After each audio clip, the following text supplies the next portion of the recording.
I went to my grandmother's house a few years ago for Christmas Eve. I was 30. She had been sick lately, and I wanted to help. I thought it would be a nice, quiet holiday. The house was old, a creaky Victorian with faded memories. It felt warm, but there was a weight in the air that I couldn't shake off till I sat in the living room after setting everything up. The old decorations brought back memories. Family photos lined the walls, gathering dust, telling stories, but something felt off. I prepared dinner, listening to the house. The floorboards creaked like they always did. Then I thought I heard laughter. I paused. I told myself it was probably my imagination. Maybe it was just the house settling, but it nagged at me. I tried to focus on the Christmas tree, its lights twinkling softly. Yet, the laughter continued, growing louder. I got up to check it out. Each step creaked under my weight as I made my way to the staircase. At the top, I stood in front of the attic door. My heart raced. I had to open it. Cold air seeped from the cracks. I twisted the handle, and the door creaked open slowly. Inside, it was dark, with only a sliver of moonlight shining through a dirty window. Dust hung thick in the air. As I stepped inside, I nearly choked on the smell of mildew. My eyes adjusted to the darkness. Old toys scattered about, teddy bears with missing eyes, dolls with cracks on their faces, and letters that looked decades old. I picked up one letter. My grandmother's shaky handwriting spoke of a family tragedy I didn't know about. I felt wrong reading it, but I was drawn in. Suddenly, the laughter erupted again. I dropped the letter. My heart pounded hard. I wanted to run, but my feet felt glued to the spot. The laughter was clear, joyful, but something dark lurked beneath. I turned to leave, but whispers joined the laughter, soft and unclear. I felt the air grow colder. I gripped the attic door, feeling anxious. This wasn't right. I just wanted to help my grandmother. The sounds kept coming, and shadows shifted in the corners of my vision, then a loud thump hit the wooden floor above me. I froze. I didn't want to look back, but I heard a voice calling my name, echoing from the darkness. A chill ran down my spine. I slammed the door closed, gasping. I needed to escape whatever was up there. I stumbled down the stairs, and the laughter followed, jarring against the quiet of the house. As I reached the bottom, I felt a heaviness. The laughter blended with family secrets I wasn't meant to hear. I still can't explain what happened that night. I just remember the sounds and shadows. Christmas Eve came and went, but the memory still lingers. The next morning, I woke up with a sense of dread. I knew I had to talk to my grandmother about what I heard. Despite the fear gripping my chest, I pushed myself to the kitchen. She sat at the table, looking frail, but a smile brightened her face. It felt surreal. "Good morning, dear," she said softly, her voice warm. But the laughter echoed in my mind. I couldn't shake it off. "Grandma, can I ask you something?" I hesitated. "Do you ever hear sounds in the attic?" Her smile faded, replaced by a shadow in her eyes. "The attic? It holds many memories," she replied, but her gaze drifted away, as if she was remembering something troubling. I pressed on. I heard laughter. It felt strange. She sighed. "Some things should stay buried, my dear. The past is not always a kind place." I didn't understand. This was supposed to be a cheerful family gathering, yet her words turned my stomach. I wanted reassurance, but I felt only dread. After breakfast, I decided to explore the house more, hoping to find anything that would clear the air. I searched through closets and drawers, but found only mundane things, old coats, dusty dishes, and mementos of family life. Then, I noticed a box on the bottom shelf of a bookcase. It looked out of place, painted in a faded blue. I pulled it out and opened it. Inside were various trinkets, a cracked photo frame, a faded lock of hair, and an old diary. My fingers trembled. I opened the diary, flipping through the pages, filled with scrawling handwriting. It belonged to my grandmother, but it recorded events I had never known about: fights, losses, and a recurring mention of a dark spirit. My stomach twisted. Had she been tormented all this time? I blinked and looked around the room, feeling eyes upon me, but no one was there. I needed to know more. I read on, hoping to find answers, but instead, I breathed in a sharp gasp. That's when I saw it, I whispered to myself. A figure flashed in the corner of my eye by the attic door. It wasn't just an illusion. It was a shadow, thick, dark, and wrong. I froze, heart racing.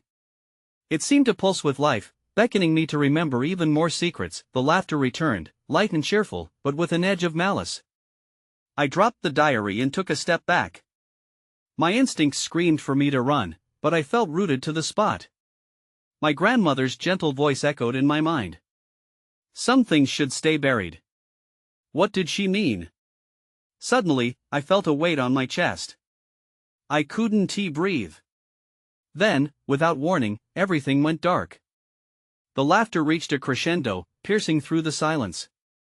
My heart raced, panic settling in. I had to escape, but the darkness enveloped me, squeezing out the air. I stumbled backward, desperate. I had only come to help my grandmother, not to unveil this nightmare. As I regained my footing, I twisted around, searching for the way out. But what I found instead sent icy fingers down my spine. A shadowy figure stood at the doorway, watching me. I couldn't tell if it was real or a trick of my mind. Yet, the desperate urge to flee surged within me. I bolted toward the kitchen, fearing what lay behind. But I realized, as I reached for the door, that I had just scratched the surface of something much deeper. Something from my family's past that was far more terrifying than I could have imagined. I burst through the kitchen door, my breath coming in quick, shallow gasps. I needed space. I needed to clear my head. The laughter chased me like a shadow, clinging to my thoughts, making it hard to focus. I grabbed the back of a chair and steadied myself. Get it together, I told myself, looking across the table. The sunlight streamed through the window, but it didn't warm my skin. It felt cold, almost unnatural. My grandmother bustled about, humming softly to herself, unaware of the storm brewing in my mind. Are you all right, dear? She asked, glancing over her shoulder. I couldn't answer. Instead, I forced a smile and nodded. But the weight of her words, the diary, and the shadow remained heavy in my chest. After a moment, I decided to make some tea. The ritual was comforting. I filled the kettle and set it on the stove, listening to the water begin to boil. I glanced toward the attic door as if expecting it to swing open. My heart raced again at the thought of whatever had been watching me. The laughter echoed again, softer this time, as if it were teasing me. I shut my eyes, willing it to stop. I needed answers, and I was determined to go back to that diary. It felt like a puzzle piece in a larger mystery I had only begun to understand. Just as I turned to grab a mug, the kettle let out a sharp whistle. I jumped, pouring the hot water too quickly. I fought against the urge to spill the boiling liquid on my hands. After I made the tea, I took a deep breath, ready to face whatever was in that attic again. I walked back into the living room with my mug in hand and found my grandmother already seated. She didn't notice as I took the diary from the table and tucked it under my arm. "Where are you off to?" she asked, a hint of concern creeping into her voice. "To, check on the attic," I lied. Her eyes darkened, and I felt the air thicken.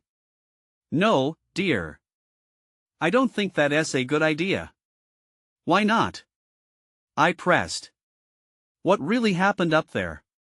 Before she could answer, a loud bang echoed through the house, rattling the windows. My heart raced as I jumped. It felt like a warning, like whatever was lurking upstairs didn't want me to know the truth. "Stay here," I said to her, setting my mug down. I didn't wait for a reply. I turned and walked toward the attic door, feeling my legs shake beneath me. As I reached for the handle, my heart hammered in my chest. "It's just the stairs," I whispered to myself. "Just the attic." I opened the door slowly, creaking as I did. The moment I set foot on the first step, a chill swept down my spine. The laughter returned, resonating around me. It was closer this time, almost above me. I took another step, and another, until I found myself standing in the dim light of the attic, surrounded by dusty boxes and forgotten memories. That's when I saw it. A small figure, a child, standing in the corner staring at me with wide, hollow eyes. The laughter cut off, replaced by a thick silence. I realized then that I hadn't just come to uncover a family secret. I had stumbled upon something far more dangerous, something I wasn't prepared for. "Who are you?" I breathed, my voice trembling. And before I could react, the shadow began to move toward me. I stumbled back a step, my heart racing. The figure came closer, and I could see it was just a little girl, dressed in old-fashioned clothes.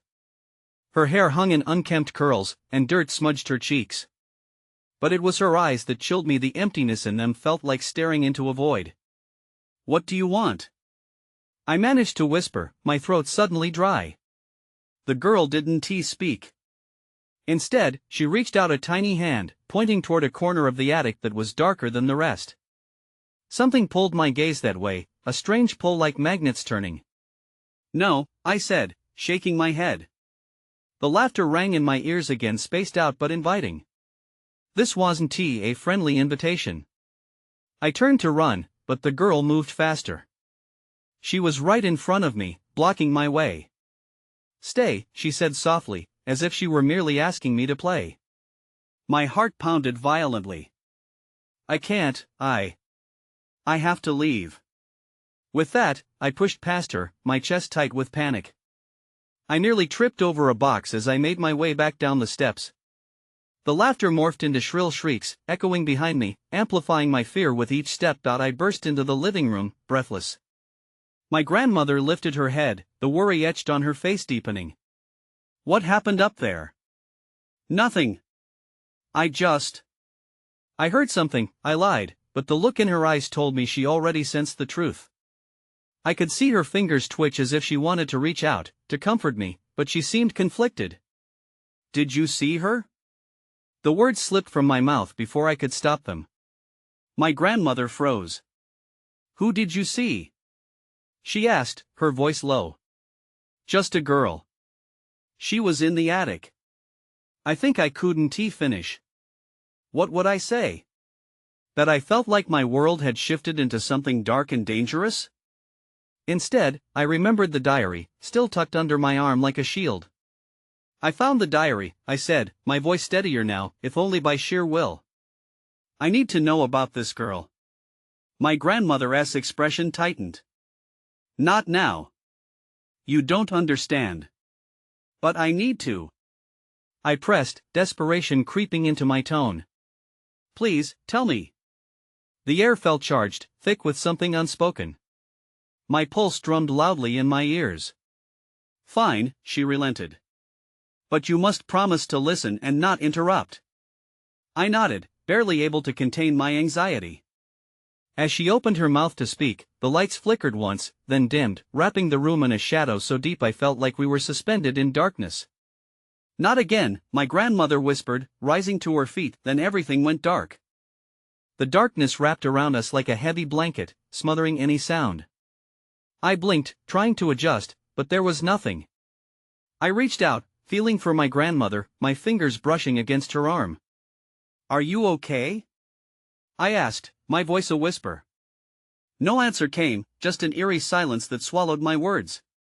Panic bubbled up inside me. "Grandma?" Then, I heard it, a soft, almost childlike giggle, echoing in the void. It sent a chill down my spine. The laughter from the attic now seemed to surround us, a ghostly chorus whispering from every corner. And then I saw it, a flicker of light, just a dim glow near the stairs. Determined to find my grandmother, I started toward it. My heart raced. I had to get out of this darkness. As I moved closer to the source, shadows danced around me, the dim light shifting like a flame caught in a draft. The laughter grew louder, now punctuated with cries that twisted my stomach. They were not just sounds, they were pleading, desperate cries. "Where are you?" I heard my own voice, shaky and unsure. I turned back, searching for my grandmother. But the darkness swallowed her whole. Suddenly, the light went out, and I stood in complete darkness once more. The giggling morphed into a high-pitched scream, rushing at me like wind through the trees. I stumbled backward, fighting the urge to scream myself. Then, the giggling stopped. In the silence that followed, I heard footsteps on the wooden floor above. My breath hitched in my throat. It belonged to the girl. She was back in the attic. "Help!" I shouted, my voice cracking. I had to do something. Fingers trembling, I fished the diary out from beneath my arm. With shaky hands, I opened it, desperately searching for answers. The pages fluttered in the dying light, revealing faded ink and cramped handwriting. "Beware the girl. She is not what she seems," I read aloud, the weight of the words crashing over me. Just then, the lights flickered back on, illuminating the room. I blinked in disbelief. My grandmother stood before me, her eyes wide with fear. "Did you find something?" she asked urgently, her voice thick with tension. "There's a girl. I saw her." I gasped, the words spilling out. "She was in the attic," and then before I could finish, my grandmother stepped forward, shaking her head. "You have to listen to me. We don't talk about her." "Why not? What happened?" I was pleading now, desperation spilling out. But all I could see was the unreadable look in her eyes. Then, an unsettling crack broke the tension. Something had shifted in the attic above us. My heart sank as I realized, the girl was no longer just a ghost of the past. She was here with us now. "I have to go back," I said, suddenly sure of it. "No!" my grandmother cried, reaching out. But the warning came too late.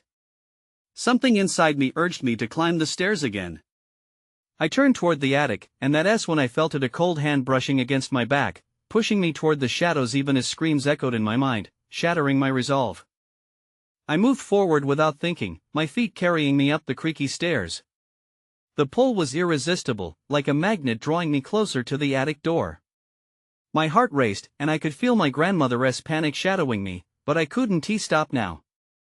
I had to know. When I reached the door, it creaked open slowly, revealing the attic, a dimly lit space filled with old boxes and dusty furniture. The same flickering light returned, illuminating a small corner where shadows danced like wraiths. I stepped inside, every sense on high alert. The air felt thicker here, pressing against my skin. I glanced back at the attic door, half tempted to flee, but then a whisper floated through the air. It was unmistakably the giggle, but now it was laced with something darker, something that sent a shiver crawling up my spine. "Come play with me," the voice beckoned, sweet yet chilling at the same time. "Who are you?" I called out, my voice wavering despite my resolve. I squinted into the shadows, and then I saw her. She was just a child, maybe 8 or 9, with tangled hair and large, haunting eyes that seemed to glow in the darkness. Her smile was wide, too wide, stretching unnaturally across her face.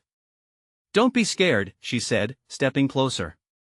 "I just want to be friends." My pulse quickened. "No, stay back," I shouted. The words felt weak against her eerie charm. She giggled again, and the laughter bounced off the slanted walls like a bouncing ball. I turned to leave, the urge to run filling my lungs like a gasp for air. But as I reached for the door, it slammed shut with a thunderous boom, shaking the floor beneath me. I spun around, fear gripping me. The girl's playful demeanor belied the darkness emanating from her. "You can't leave," she said, her voice morphing, the sweet tone giving way to something menacing. "We have so much fun to have." "I need to go," I cried, banging on the door, but it wouldn't budge. The attic felt like a labyrinth, with shadows creeping closer, folding in around me. In my desperation, I remembered the diary. Maybe there was something in there that could help. I fumbled through my pockets, but it slipped from my grip and tumbled to the floor, the pages fluttering open. "Stop!" the girl shrieked, the sound causing the hairs on my neck to stand up. I froze, caught between my fear and the need to understand. That's when I saw a drawing on one of the pages, faded but unmistakable. It was a picture of the girl beside a dark figure looming over her, its face obscured. A chill coursed through me as I realized what it meant. "Who is that?" I breathed, pointing at the drawing. Something clicked in the air, and the girl's smile faltered, her eyes narrowing. I don't want to play anymore, she hissed. You shouldn't have looked. A sudden rush of heat knocked me off balance, and I stumbled backward. Shadows enveloped me, swirling like a tempest. The last thing I saw was her face twisting into a snarled mask before everything went dark again. Help! I screamed into the void, but all that answered was the echo of her laughter. Something sinister was waiting for me in that darkness. I gasped as the darkness released its grip. My eyes fluttered open, and I found myself lying on the dusty attic floor. The flickering light had returned, casting weak beams that illuminated the clutter. The girl was gone, but her laughter echoed in my mind like a haunting melody. I scrambled to my feet, heart pounding wildly. The door stood ominously ajar, and the overwhelming urge to escape surged through me. I stumbled toward the exit, but as I neared the threshold, something made me pause. Was there movement in the corner of the attic? I turned slowly, squinting into the dimness. My breath quickened as shapes appeared, not just boxes, but more drawings scattered around the floor. They looked like the one I had seen earlier, each depicting the girl with grotesque figures looming over her. I approached cautiously, each step sending a shiver through my spine. One drawing, larger than the rest, caught my eye. It showed a family gathered around a table, but their faces were obscured and distorted. I felt a wave of nausea rise as I recognized one figure in the background as shadow, creeping closer to the family. My hands trembled as I reached for it, desperate to understand. That S when I heard it again, the quiet giggle that slithered through the air. I froze, my instincts screaming for me to run. You found them! The girl's voice sang out, and I spun around, looking for her. You have to play with me now. The attic felt more alive, shadows shifting on the walls. Panic surged as I stumbled back, pressing against the door. I don't want to play. Just let me go. I begged, my voice almost breaking. Suddenly, the attic lit up with a blinding flash. I shielded my eyes, and when I looked back, the girl stood before me again, but she was no longer smiling. Her face twisted in anger, eyes narrowing to slits. You can't leave! She screamed, and the shadows danced frantically as if they had a mind of their own. I glanced around, searching for an escape. The attic was filling with a stifling darkness, and I could feel its weight pressing down on me. My back pressed against the door, I knew I had to think fast. The diary! I muttered to myself. Maybe it held more answers. I shimmied away from the door and desperately scanned the floor for it. But as I bent down, an icy hand wrapped around my ankle, yanking me backward. I screamed, flailing wildly as I was pulled into the dark space beneath the floorboards. You're mine now! The girl cackled, her voice echoing like a malicious sonda. I was swallowed by the darkness, and the attic above faded away. Suddenly, I landed hard on a cold surface, the impact knocking the breath from my lungs. I blinked, trying to understand where I was. I was in another part of the attic, a small room lit by the glow of an old lamp. Pictures adorned the walls, depicting scenes from a Christmas long past. And there, framed in the center, I saw the girl again. Only now, she was smiling sweetly, surrounded by a family I didn't recognize. My stomach churned as I read the inscription beneath the frame, in loving memory of Clara. I realized she was more than just a lost spirit. She had a story, and one that entangled me in ways I didn't yet understand. My heart raced at the implications. Who were these people? And what had become of them?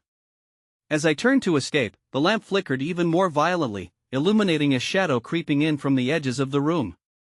I now knew I wasn't alone, and the terrible weight of history pressed heavily around me. With a newfound determination, I had to find the truth. But first, I needed to survive this night. The flickering lamp cast eerie shapes across the walls, and my heart raced as I stood transfixed by the picture of Clara. I felt like I had stumbled into the past, but I needed to keep moving. I turned away, intent on finding a way out of the room. But as I stepped backward, I tripped over a low table and fell with a thud. Pain shot through my ankle, but the real horror was seeing the shadow creeping closer.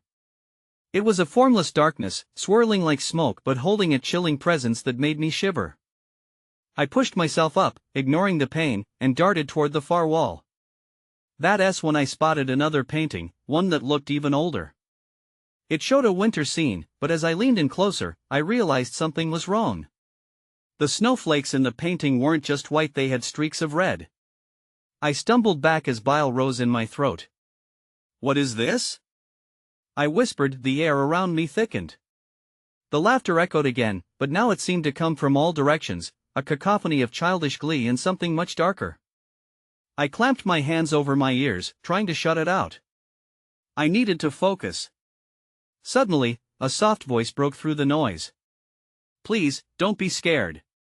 It was Clara, but this time her tone was gentle, almost pleading. "You have to help me." I caught a glimpse of her, standing at the edge of the room, her face clouded by shadows. "Help you?" I stammered. "How can I help you when you're... I couldn't finish my thought, the lump in my throat growing larger. "Find the truth about what happened here. You'll need to see." She motioned back toward the painting that had terrified me. My bones hesitated, but I felt an irresistible pull toward it. I approached cautiously, my hand brushing against the frame. As I leaned closer, the air crackled with energy. I could almost hear whispers to my surprise. They were words, faint but discernible. They didn't listen, they didn't care. Suddenly, the painting shifted. The scene morphed, the red streaks becoming more pronounced, swirling like blood. I gasped, stumbling back again. "What happened?" "Look deeper," Clara urged, stepping closer with an intensity that sent chills racing down my spine. Her eyes were wide, pleading for understanding. Just then, the lamp flickered out, plunging the room into darkness. I gasped, my heart thundering. I felt the cold air swirl around me, as if the shadows were no longer just observers, but entities creeping toward me. I fumbled in the dark, desperate to locate Clara, but I could only feel the oppressive weight of the room closing in. My breath quickened then, my hands brushed against something cold and metallic. A key? I grasped it tightly, feeling a surge of determination. Perhaps this was the key to more than just a door. I had to figure out what had opened before whatever lurked in the darkness found me first. As the laughter crescendoed, and the shadows thickened around me, I knew this wasn't just about Clara anymore. Whatever had happened in this house, I was about to uncover it all. With the key gripped tightly in my fist, I steeled myself for what lay ahead, feeling the shadows close in. I wasn't just a visitor anymore. I was part of this story. And the night was still far from over. I took a deep breath, my hand still clutching the key. The darkness pressed against me, heavy and suffocating. With each passing moment, I felt more isolated, cut off from everything familiar. I forced myself to move forward, searching for a source of light or a way out. I reached a corner of the room, icy tendrils of fear wrapping around my spine. There had to be a way out. The laughter faded, replaced by silence, but I could still sense something lurking. I hesitated, scanning the walls for any hint of a door, a window, anything. The key felt cold against my palm. Maybe there was a lock somewhere nearby. My fingers brushed against the wall, tracing the faded wallpaper, and that's when I felt it, a small, raised rectangle. A hidden door? The thought sent my heart racing. I pressed against it, but it wouldn't budge.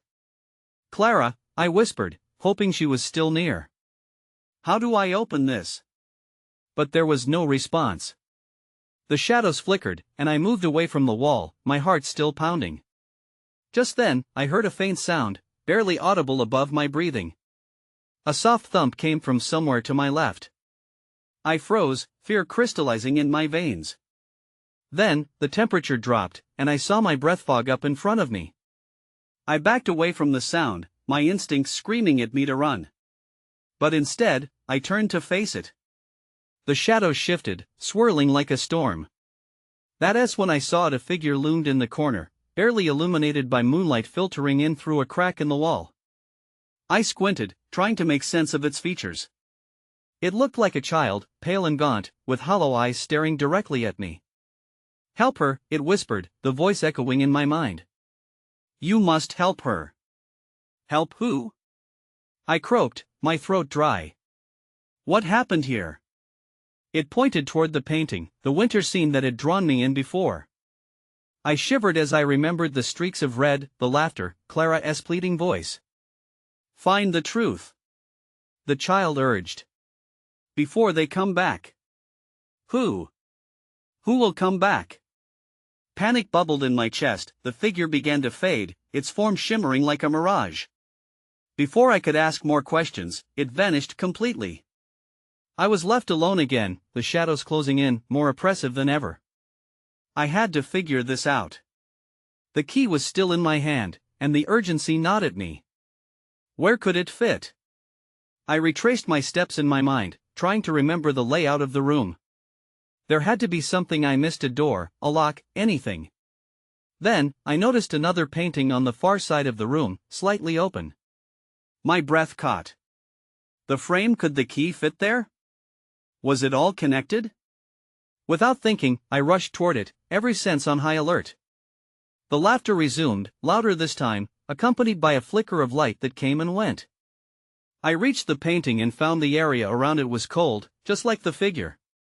As I examined the edges, I felt a lock hidden in the frame. I slid the key into place, heart pounding. It barely fit. Would it turn? I held my breath and twisted it slowly. With a loud click, the painting swung open, revealing a hidden alcove. What I saw inside made my stomach lurch. I took a step back, realizing I had crossed a line I couldn't uncross. The secrets of this night were about to unfold, and I was right in the middle of it. And now, I was truly terrified of what I would find next. The alcove behind the painting opened like a wound, revealing a small, dark space that seemed to pulse with secrets. My heart raced as I leaned in, driven by a mixture of fear and curiosity. Inside lay a collection of small, tarnished trinkets, each covered in dust. There were rings, coins, and even a delicate porcelain doll with hollow eyes similar to Clara's. Everything felt heavy with time, each item imbued with stories long forgotten. I reached for a ring, its ornate design intriguing, but the moment my fingers brushed against its cold surface, the laughter returned loud and raucous, echoing in my ears like a storm. My breath quickened, the shadows thickened around me, swirling violently as if drawn to my touch. The alcove felt alive, crackling with energy that threatened to pull me in deeper. "Stop!" I shouted, instinctively stepping back. The shadows seemed to ripple in response, mocking my fear. I couldn't shake the growing sense that I was being watched from somewhere within the darkness, inspecting my every move. As suddenly, Clara's figure appeared, shimmering beside the alcove, her expression a mixture of desperation and anger. "You should have left it alone," she cried, her voice tinged with a sound both pleading and commanding. I feared her more than ever. "Why are you doing this?" I demanded, forcing my voice to remain steady even as terror knotted in my stomach. "What happened to you? I need you to free me. You have to see," she wailed. The laughter morphed into a cacophony of whispers, wrapping around my thoughts, drowning out my clarity. "See what?" I shouted. "What do you want? Don't let them find you," she urged, pointing toward the entrance of the alcove. The shadows twisted, forming grotesque shapes that felt like they were crawling toward me.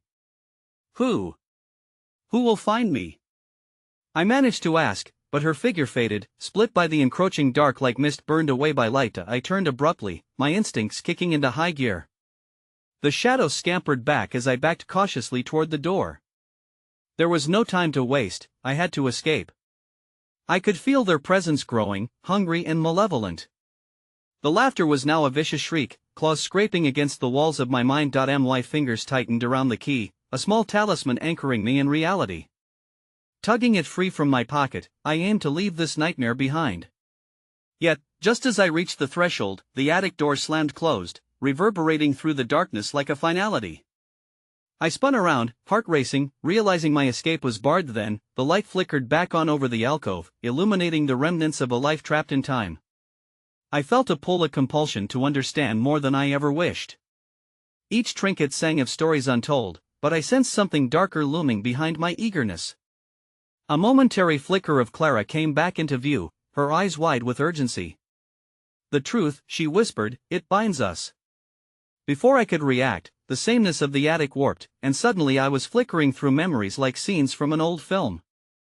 faces and stories of joy, laughter, and something more sinister revealed themselves before me. A family gathered around the dinner table, happiness painted on their faces, but the shadows lurking just outside the frame filled my heart with dread. As the images subsided, I was back in the cramped alcove, gasping for air. I clutched the key tighter, reflecting on the vision. Was this Clara's family? What had happened to them? Why was she trapped here, feeding off whispers and laughter that carried the weight of the past? I needed to break whatever cycle had ensnared this family. Gritting my teeth, I stepped forward, ready to face whatever truth lay within those relics. I had no way of knowing the dangers that waited, nor whether I could truly help Clara or if I might become just another shadow trapped in this house of memories, but there, among the clutter, I sensed the possibility of freedom, both for her and, perhaps, for me. I needed to piece together the fragments of their stories, even where shadows lurked, even as danger clouded the air. So I forged ahead, half defiant, half terrified, knowing somehow that the night was far from over.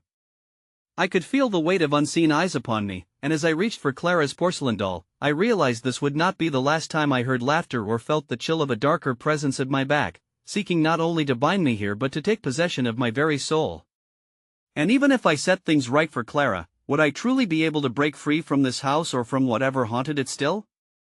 I didn't have answers, only the echoing laughter and the flickering shadows that promised they were far from done with me.